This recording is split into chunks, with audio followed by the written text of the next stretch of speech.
Hello everyone. तो मैंने mock दिया था आरआरबी पीओ का, ठीक है। आज दिया है मैंने जाके, पिछले 2 दिन से मैंने कोई मॉक नहीं दिया, शायद मैं भी परसों दिया था और कल नहीं दिया था क्योंकि आई वॉज नॉट एक्सपेक्टिंग कि मेरा हो जाएगा। I was waiting for the result कि देखते हैं, let's see what's the result is. और thankfully fortunately I am in for the mains and I was not expecting. मैं मतलब बच्चों को वहाँ एग्ज़ाम सेंटर में मैं बोल के आई थी that RRBs are not my exam, क्योंकि आरआरबीज़ के प्री में कभी भी इंग्लिश नहीं आती और मेरा कभी चांस बनता नहीं है उसको निकलने का। अदरवाइज़ मैं सारे एग्ज़ाम्स निकाल सकती हूँ, बट उसका मुझे चांस नहीं लगता।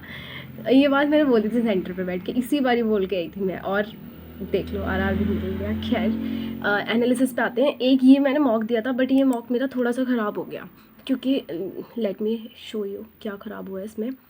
एक तो टाइमिंग ना बहुत अनयूजुअल सी हो रही है, पता नहीं टेक्स्ट बुक में ऐसा मेरे साथ ही हो रहा है या फिर किसी और के साथ भी हो रहा है।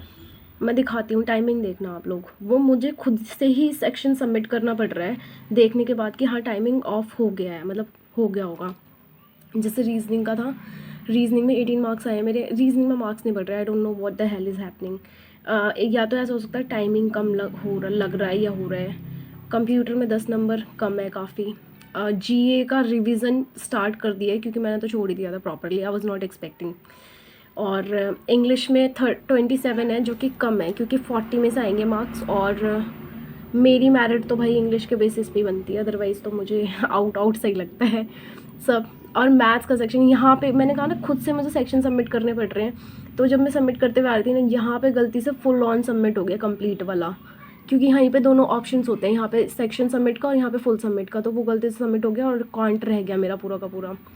अच्छा अब देखो टाइमिंग 30:29, ठीक है। 15-12 मिनट्स, ये 15 और यहाँ पे 37 मिनट्स सॉरी सेकेंड्स एक्स्ट्रा गए हैं। तो यहाँ पे पता नहीं टेक्स्ट बुक में कुछ तो लग रहा है, मुझे कुछ गड़बड़ चल रही है। और रीजनिंग में आज मैंने क्रिटिकल रीजनिंग नहीं करी है। क्रिटिकल रीजनिंग में एक क्वेश्चन सही जाता है तो एक गलत जाता है, तो इस वजह से आई स्किप दैट थिंग।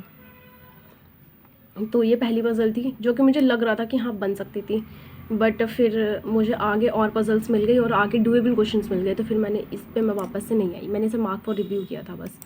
और एक ही वाला था, ये मुझे लगा था कि हाँ हो जाएगा, तो मैंने जल्दी जल्दी ये बना दिए एंड होपफुली ये ठीक भी चले गए हैं। क्योंकि कुछ कुछ मिले थे, कुछ कुछ नहीं मिले थे, बट मैंने जो मिले ना मुझे उसके बेसिस पे मैंने एलिमिनेट करके लगा दिया था इसका आंसर।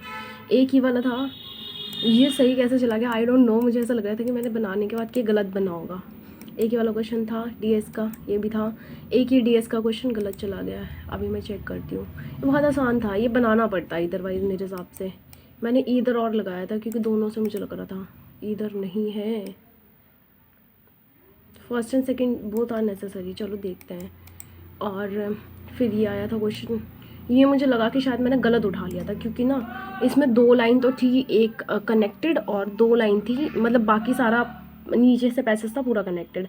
इस 2 लाइन का जो मीनिंग था ना वो इनसे कनेक्ट हो ही नहीं रहा था, मतलब आप इन्हें कहीं पे भी बिठा सकते थे, सेकेंड जनरेशन में, फर्स्ट जनरेशन में या थर्ड जनरेशन में, तो कुछ पता नहीं चल रहा था। एक क्वेश्चन सही गया और एक मैंने छोड़ दिया था इसका। इतना टाइम लगा के फ़ायदा नहीं हुआ, इतनी देर में तो मैं कोई क्रिटिकल रीजनिंग का क्वेश्चन कर लेती, 1-2 क्वेश्चन आराम से हो जाते। फिर इनपुट आउटपुट मैंने मर्डर कर देना अपना इनपुट आउटपुट में एक क्वेश्चन गलत क्यों कर दिया भाई, क्या सीन है ये, क्यों गलत है ये। एक तो 4 ही क्वेश्चन देते हैं ये लोग, पता नहीं क्यों। क्वेश्चन थोड़े ज़्यादा दो ना यार, इतना टाइम लगा रहे हैं हम लोग, वी नीड थोड़ा सा तो चाहिए। और ये मैंने बनाया, इसमें भी एक क्वेश्चन गलत, तो hell is wrong with me. अच्छा ये वाला क्वेश्चन गलत हुआ, इसके 3 ही क्वेश्चंस थे। क्वेश्चंस तो ठीक हैं but you know what, we need speed. ये वाला क्वेश्चन मार्क करने वाली थी मैं आंसर, लेकिन चला गया था टाइम। इसके बाद काफ़ी क्वेश्चंस हैं doable, but you know what, we need more speed. और मेरे हिसाब से सबके मार्क्स इतने के अराउंड ही आ रहे हैं। कंप्यूटर में तो कुछ समझ नहीं आ रहा क्या चल रहा है क्या नहीं चल रहा है।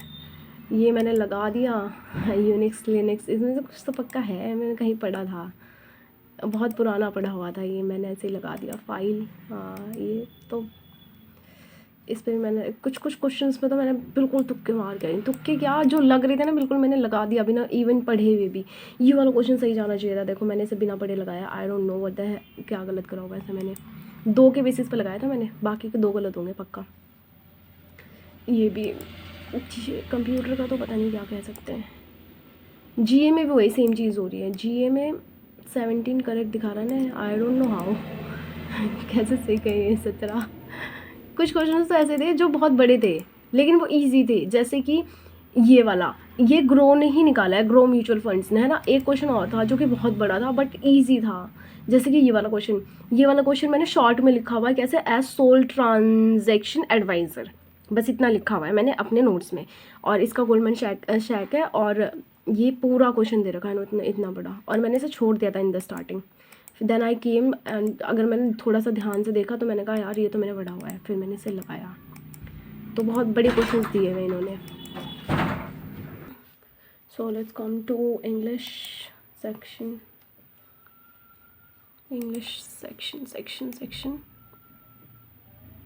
इंग्लिश में पैराजम्बल आई गेस, मुझे लग रहा है गलत हुआ है। नहीं, डोंट से। पैराजम्बल का एक ही ठीक है ना? हाँ एक ही लगा ही था मुझे, एक ही ठीक जाएगा पैराजम्बल का, ये एक ही ठीक है। इसके बाद ये सारे गलत गए हैं। पैराजम्बल लग तो इजी रहा था देखने में, इसका सिर्फ क्लोज टेस्ट इजी था, कैसे कह दिया मैंने, जिसमें भी एक क्वेश्चन गलत करके आई हूँ मैं। इसमें एड एब्स्ट्रैक्ट पार्ट फैक्टर्स और आरसी, ये बहुत बड़ा आरसी था, लेकिन ये आरसी तक आने से पहले आई गॉट फेड अप, क्योंकि इससे पहले भी एक बहुत बड़ा आरसी था जो कि था ये वाला, बहुत बड़ा एक आरसी ये था, और उसके बाद एक और आरसी था जो कि ये वाला था, ये बहुत बड़ा आरसी था। तो मतलब इस पर मैं बहुत ज़्यादा दुखी हो गई थी आते आते, और मुझे आंसर भी समझ नहीं आ रहा था। फिर ये लास्ट वाला क्वेश्चन सही जाना चाहिए था, क्योंकि इससे पहले क्वेश्चन, हाँ ठीक है, अगर ये वाला क्वेश्चन सही जाता तो ये वाला भी सही जाता, क्योंकि ये दोनों क्वेश्चन कनेक्टेड थे। इनफैक्ट आई वुड से दोनों सेम ही क्वेश्चन थे, तो इनके आंसर भी सेम होने चाहिए। तो मैं दोनों में सेम लगाए हैं आंसर्स, और उसी वजह से दोनों ही गलत हैं। तो क्या मुझे ऐसे लगाना चाहिए था? You miss this answer, 2 and 3 is correct. हाँ सॉरी, 2 and 3, फर्स्ट वाला नहीं था। अच्छा मैंने पता क्या किया है, इसमें इन्होंने बोला था कि आप मल्टीपल आंसर्स करेक्ट मतलब लगा सकते हो। मैंने लगाया सेकेंड एंड थर्ड, जबकि आपको आंसर यहाँ लगाना था सेकेंड एंड थर्ड, है ना शायद,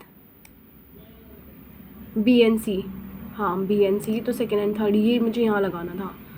मैंने यहीं पे टिक कर दिए जो कि गलत था। अब मल्टीपल टिक हो भी गए तो इनकी गलत बात है ना, मल्टीपल टिक होने ही नहीं चाहिए थे वो।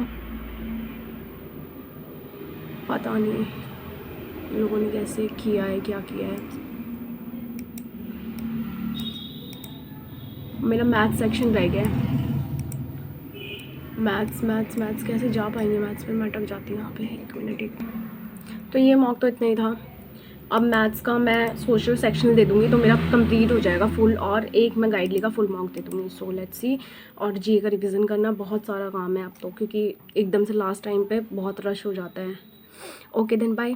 और आप लोग अपने मॉक्स बताना ज़रूर से, फुल मॉक, क्योंकि मैंने चेक किया था किसी ने भी फुल मॉक के मार्क्स डाले हुए नहीं है। बहुत कम लोग हैं जिन्होंने अपने फुल मॉक के मार्क्स डाले हुए हैं, क्योंकि मैं कंपेयर करना सोच रही थी marks, but I didn't get any ones, है ना, कोई भी नहीं था। मैंने बहुत सारे लोग चेक किए, 1 या 2 ही बच्चे हैं जिन्होंने डाला हुआ है, जिनसे मैंने कंपेयर कर लिया।